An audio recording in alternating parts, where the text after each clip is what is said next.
និតិកុម្មុយនីសបានចាប់ផ្ដើមរីកដុតដាលខ្លាំងនៅទូទាំងពិភពលោកតាមរយៈចលនាប្រឆាំងនឹងអាណានិគម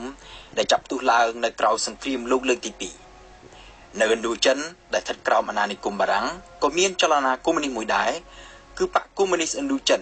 ដែលបង្កើតឡើងដោយហ៊ូជីមិញនៅឆ្នាំ1930បកនេះប្រមូលផ្ដុំចលនាកុម្មុយនីសដែលមកពីប្រទេសកម្ពុជាប្រទេសវៀតណាមនិងឡាវនៅកម្ពុជាសាខាបកកុម្មុយនីសឥណ្ឌូចិនត្រូវបានបង្កើតឡើងនៅឆ្នាំ1942ដោយអាចារ្យមានហៅស៊ិនងុកមិញយោងតាមលោកស្រី Elizabeth Baker ឈ្មោះស៊ិនងុកមិញនេះគឺជាការច្របាច់បញ្ចូលគ្នារវាងស៊ិនងុកថាញ់និងហ៊ូជីមិញធ្វើបែបនេះគឺក្នុងគោលដៅឆ្លៀតយកចំណេញពីប្រជាប្រិយភាពរបស់ស៊ិនងុកថាញ់ដែលជាប្រមុខដឹកនាំចលនាប្រឆាំងបារាំងដ៏ល្បីល្បាញមួយគឺចលនាខ្មែរអិសរាក៏ប៉ុន្តែស៊ិនងុកថាញ់មិនមែនជាមនុស្សកុម្មុយនីសនោះទេនៅឆ្នាំ1951ស៊ិនងុកមិញថែមទាំងបានបង្កើតចលនាប្រដាប់អាវុធមួយដោយដាក់ឈ្មោះថាសមាគមខ្មែរអិសរាទៀតផងជាហេតុនាំឲ្យមានការភ័ន្តច្រឡំមិនដឹងជាមួយណាជាខ្មែរអិសរាកុម្មុយនីសនិងមួយណាមិនមែនកុម្មុយនីសនៅឆ្នាំដដែលនោះដែរវៀតណាមបានសម្រេចបំបែកបកកុម្មុយនីសឥណ្ឌូចិនឲ្យទៅជាបកកុម្មុយនីសផ្ទាល់របស់ប្រទេសនីមួយៗវិញក្រុមខ្មែរកុម្មុយនីសក៏សម្រេចបង្កើតបកកុម្មុយនីសផ្ទាល់របស់ខ្លួនដែលមានឈ្មោះថាបកប្រជាជនបដិវត្តន៍កម្ពុជាបកនេះដឹកនាំដោយគណៈកម្មាធិការមជ្ឈិមបកមណ្ឌលអាសន្នមួយដែលមានស៊ិនងុកមិញជាប្រធានទូសមុទ្រជាអនុប្រធាននិងសៀវហេងជាអគ្គលេខាធិការក៏ប៉ុន្តែពីឆ្នាំ1951រហូតដល់ឆ្នាំ1960ក្រុមខ្មែរកុម្មុយនីសមិនបានរៀបចំធ្វើសន្និបាតបង្កើតបកជាផ្លូវការទេដែលជាហេតុនាំឲ្យបកប្រជាជនបដិវត្តន៍កម្ពុជានៅមិនទាន់មានឯករាជ្យដាច់ស្រឡះពីបកកុម្មុយនីសឥណ្ឌូចិនសូម្បីតែលេខាធិការរបស់បក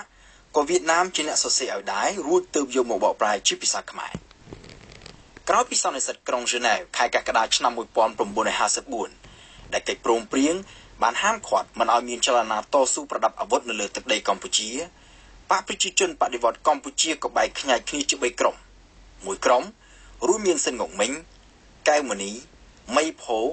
រតសមឿនប៉ែនសវណ្ណជាដើមបានរត់ទៅប្រទេសវៀតណាមក្រុមទី2រួមមានទូសមុទ្រសៀវហេងនួនជាសោភឹមជាដើម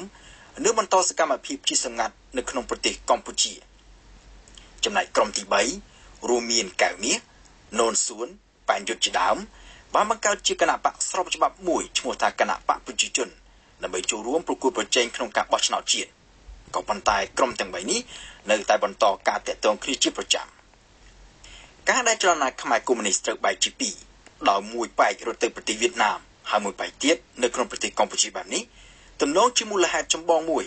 ដែលនាំឲ្យមានការកាប់សម្លាប់គ្នារវាងសមាជិកបកនៅអំឡុងឆ្នាំ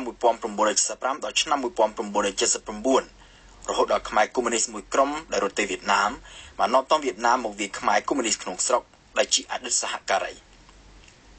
នៅខែកញ្ញាឆ្នាំ1960អូលគឺ9ឆ្នាំក្រោយពីបែកចេញពីគណៈបកកុម្មុយនីសឥណ្ឌូចិនទើបបកប្រជាជនបដិវត្តន៍កម្ពុជាបានរៀបចំធ្វើសន្និបាតដោយលុយលាក់មួយក្នុងគោលដៅបង្កើតជាផ្លូវការនៅគណៈបកកុម្មុយនីសផ្ទាល់របស់កម្ពុជាក៏ប៉ុន្តែបានបដូរឈ្មោះបកទៅជាបកពលករកម្ពុជាវិញបកថ្មីនេះមានទូសមុទ្រជាលេខាបកនួនជាលេខារងហើយសឡុតសគឺជាមេដឹកនាំលំដាប់ទី3នៅក្នុងបកសឡុតសគឺជាឈ្មោះដើមរបស់ប៉ុលពតអៀងសេរីដែលជាមិត្តភក្តិរបស់សឡុតសក៏ត្រូវបានជ្រើសរើសឲ្យធ្វើជាសមាជិកគណៈកម្មាធិការមជ្ឈិមបកថ្មីនេះដែរសម្រាប់ក្រុមខ្មែរក្រហមដែលដឹកនាំដោយប៉ុលពតសន្និបាតខែកញ្ញានៅឆ្នាំ1960នេះទើបជាការចាប់ផ្ដើមពិតប្រាកដនៃចលនាកុម្មុយនីសរបស់ខ្លួនហើយពួកគេបដិសេធមុនទទួលស្គាល់ថាខ្លួនមានកំណើតចេញពីបកប្រជាជនបដិវត្តន៍កម្ពុជានោះទេពួកខ្មែរក្រហមធ្វើបែបនេះក្នុងចេតនាផ្ដាច់បដិវត្តន៍របស់ពួកគេឲ្យដាច់ស្រឡះពីបកកុម្មុយនីសឥណ្ឌូចិនដើម្បីកុំឲ្យមានជាប់ពាក់ព័ន្ធជាមួយប្រទេសវៀតណាមផ្ទុយទៅវិញគណៈបកប្រជាជនកម្ពុជាដែលបច្ចុប្បន្នជាគណៈបកកណ្ដាលអំណាចនៅកម្ពុជាតែងតែប្រកាន់យកបកប្រជាជនបដិវត្តន៍កម្ពុជាថាជាប្រភពដើមរបស់ខ្លួនហើយកំណត់យកថ្ងៃទី28ខែមិថុនាឆ្នាំ1951ជាថ្ងៃកំណត់បកជាប់រហូតមកទល់ពេលនេះ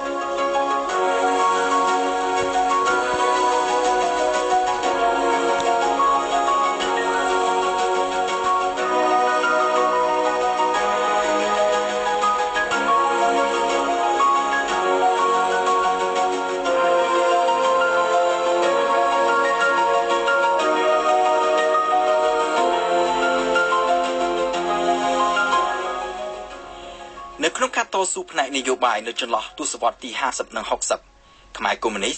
បានចែកចេញជា3ក្រុមធំមួយក្រុមបានធ្វើសកម្មភាពជាចំហក្នុងឋានៈជាសមាជិករបស់បកប្រជាជនដែលពួកគេបានបង្កើតឡើងដោយស្របច្បាប់ដើម្បីត្រៀមខ្លួនចូលរួមក្នុងការបោះឆ្នោតជាតិនៅឆ្នាំ1955បើទោះជាបានបង្កើតបកពលករជាផ្លូវការនៅឆ្នាំ1960ហើយក៏ដោយក៏ប៉ុន្តែពួកកុម្មុយនីសនៅតែបន្តធ្វើការតស៊ូផ្នែកនយោបាយដោយប្រើឈ្មោះបកប្រជាជនដដែលដោយទុកបកពលករជាការសម្ងាត់ពួកខ្មែរកុម្មុយនីសក្រុមទី2ទើបប្រកបមុខរបរជាគ្រូបង្រៀនអ្នកនិពន្ធឬអ្នកកាសែតជាដើមដោយលាក់មិនឲ្យគេដឹងថាពួកគេគឺជាសមាជិករបស់បកកុម្មុយនីសនោះទេក្រុមនេះមានប្រតិធ្វើការឃោសនាជាសម្ងាត់ដើម្បីជ្រើសរើសសមាជិកថ្មីឲ្យចូលបកនិងបង្កើតជាសាខាបកតូចៗនៅតាមកន្លែងដែលពួកគេធ្វើការក្រុមនេះថែមទាំងបានបង្កើតវិទ្យាល័យឯកជនមួយបន្តខ្លួនទៀតផងដែលដាក់ឈ្មោះថាវិទ្យាល័យកម្ពុជាបតចំណែកក្រុមទី3វិញពួកគេបានចូលប្រឡូកធ្វើនយោបាយដែលជ្រកក្រោមឈ្មោះចលនាសង្គមរាស្ត្រនិយមរបស់សម្ដេចនរោត្តមសីហនុក៏ប៉ុន្តែនៅគ្រប់ការបោះឆ្នោតទាំងអស់ទាំងការបោះឆ្នោតនៅឆ្នាំ1955និងការបោះឆ្នោតក្រោយៗមកទៀតបកប្រជាជនត្រូវទទួលបរាជ័យទាំងស្រុងដែលរកមិនបានសូម្បីតែមួយអាសនៈផងនៅក្នុងសភាជាតិលើកលែងតែខ្មែរកុម្មុយនីស3នាក់ដែលបានទៅជ្រកក្រោមឈ្មោះសង្គមរាស្ត្រនិយមប៉ុណ្ណោះដែលបានជាប់ឆ្នោតជាតំណាងរាស្ត្រអ្នកទាំង3នោះរួមមានហ៊ូណាំនិងហ៊ូយុនជាប់ឆ្នោតនៅឆ្នាំ1958ហើយខៀវសំផនជាប់ឆ្នោតនៅឆ្នាំ1962បរាជ័យរបស់ពួកកុម្មុយនីសនៅក្នុងការបោះឆ្នោតជាតិទាំងនេះអាចបានដើរមកពីកត្តាធំចំនួន3កត្តាទី1ដូចជាខ្ញុំបានជម្រាបជូនលោកអ្នកស្ដាប់រួចមកហើយថាចលនាកុម្មុយនីសនៅកម្ពុជាក៏ដូចជានៅប្រទេសផ្សេងៗទៀតដែរបានទទួលនឹងការគ្រប់គ្រងពីសំណាក់ប្រជាជនដោយសារពួកគេជាអ្នកប្រយុទ្ធប្រឆាំងនឹងអាណានិគមនៅកម្ពុជាក្រោយពេលដែលបារាំងបានផ្ដោតឯករាជ្យដល់កម្ពុជាហើយការតស៊ូរបស់ពួកកុម្មុយនីសក៏ហាក់ដូចជាលែងមានន័យតទៅទៀតកុំថាឡើយតែប្រជាជនកម្ពុជាជាទូទៅសូម្បីតែនៅក្នុងចំណោមសមាជិកចលនាកុម្មុយនីសខ្មែរខ្លួនឯងក៏មានអ្នកខ្លះចាប់ផ្ដើមចោទជាសំណួរខ្លួនឯងដែរថាតើពួកគេតស៊ូដើម្បីអ្វីទៀតបើពេលនេះបារាំងលែងកាន់កាប់ប្រទេសកម្ពុជាទៀតហើយនោះកត្តាទី2នៅឆ្នាំ1955សៀវហេងដែលជាអគ្គលេខាធិការបកប្រជាជនបដិវត្តន៍កម្ពុជាបានចោះចូលដោយសង្ងាត់ជាមួយសម្ដេចនរោត្តមសីហនុសៀវហេងក៏បានក្លាយទៅជារនុកក្នុងរបស់ចលនាសង្គមរាស្ត្រនិយមដោយនៅបន្តកាន់តំណែងកំពូលរបស់បកប្រជាជនបដិវត្តន៍កម្ពុជាដដែលរហូតដល់ឆ្នាំ1959យោងតាមលោកស្រី Elizabeth Baker ក្នុងអំឡុងពេលនោះសៀវហេងបានផ្ដល់ព័ត៌មានសង្ងាត់ជាច្រើនទាក់ទងទៅនឹងចលនាកុម្មុយនីសខ្មែរដែលជួយឲ្យកងកម្លាំងប្រដាប់អាវុធរបស់រដ្ឋាភិបាលធ្វើការបំបីសម្បុកសម្ងាត់របស់ពួកកុម្មុយនីសកត្តាទី3ដែលនាំឲ្យបកប្រជាជនទទួលបរាជ័យក្នុងការបោះឆ្នោតជាតិគឺការធ្វើទុកបុកម្នេញពីសំណាក់អាជ្ញាធររដ្ឋាភិបាលសង្គមរាស្ត្រនិយមនៅរាល់ពេលធ្វើការឃោសនាបោះឆ្នោតម្ដងសមាជិកបកប្រជាជនជាច្រើនអ្នករួមទាំងបេក្ខជនតំណាងរាស្ត្រផងត្រូវបានប៉ូលីសចាប់ខ្លួនហើយសមាជិកខ្លះទៀតត្រូវគេលបធ្វើឃាតរហូតដល់មានពេលខ្លះដូចជានៅឆ្នាំ1958ជាដើមកៅមាសដែលជាបេក្ខជនតែមួយគត់របស់បកប្រជាជនត្រូវបង្ខំចិត្តលាក់ខ្លួនមិនហ៊ានតាំងចេញមកធ្វើយុទ្ធនាការឃោសនាបោះឆ្នោតទៀតផងបើទោះជាប្រឈមមុខនឹងស្ថានភាពបែបនេះក៏ដោយក្រុមខ្មែរកុម្មុយនីសនៅតែបន្តការតស៊ូផ្នែកនយោបាយរបស់ខ្លួនតទៅទៀតរហូតដល់ឆ្នាំ1967ទើបពួកខ្មែរកុម្មុយនីសសម្រេចចិត្តចាប់យកការតស៊ូដោយប្រដាប់អាវុធវិញម្ដងនៅសប្តាហ៍ក្រោយខ្ញុំនឹងលើកយកមករៀបរាប់ជូនលោកអ្នកស្ដាប់អំពីព្រឹត្តិការណ៍សំខាន់នៅចន្លោះឆ្នាំ1962និងឆ្នាំ1967ដែលជំរុញឲ្យពួកខ្មែរក្រហមសម្រេចចិត្តធ្វើការតស៊ូដោយប្រដាប់អាវុធ